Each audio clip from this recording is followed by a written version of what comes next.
Assalamualaikum warahmatullahi wabarakatuh. Halo semuanya, saya Mutia Syaida, NIM 53040230016.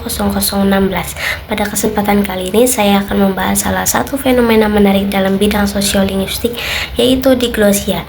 Seringkali kita tidak sadar bahwa kita sebenarnya mempraktikkan diglosia dalam kehidupan sehari-hari. Mari kita bedah apa itu diglosia dan bagaimana cara kerjanya. Yang pertama, secara sederhana, diglosia adalah kondisi di mana suatu masyarakat menggunakan dua variasi bahasa yang berbeda untuk fungsi sosial yang berbeda pula. Konsep ini pertama kali diperkenalkan oleh Charles Ferguson pada tahun 1959. Intinya, ada pembagian yang jelas antara bahasa yang digunakan untuk situasi formal dan bahasa yang digunakan untuk situasi santai. Dalam diglosia terdapat dua variasi utama. Yang pertama adalah variasi tinggi atau high, dan yang kedua adalah variasi rendah atau low. Variasi tinggi biasanya digunakan dalam konteks resmi seperti pidato, khutbah, atau penulisan karya ilmiah. Nah, bahasa ini dipelajari melalui pendidikan formal dan memiliki prestis yang lebih tinggi. Sebaliknya, variasi rendah adalah bahasa yang kita gunakan sehari-hari di rumah atau dengan teman sebaya. Kita mempelajarinya secara alami sejak di lingkungan keluarga. Baik, variasi rendah bukanlah bahasa yang salah, melainkan bahasa yang fungsinya berbeda dalam ranah informal. Lalu mengapa fenomena ini muncul?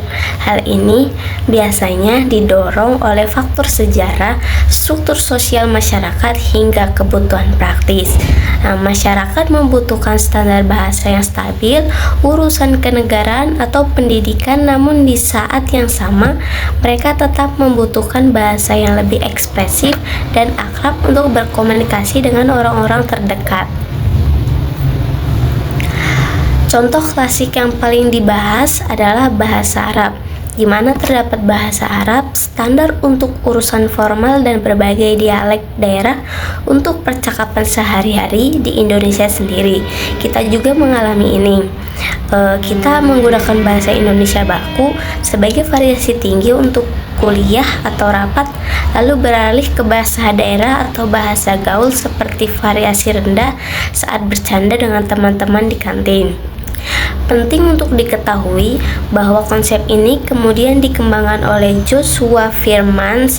Menurut Firmans, diglosia tidak terbatas pada dialek dari satu bahasa saja, tetapi bisa terjadi pada dua bahasa yang berbeda.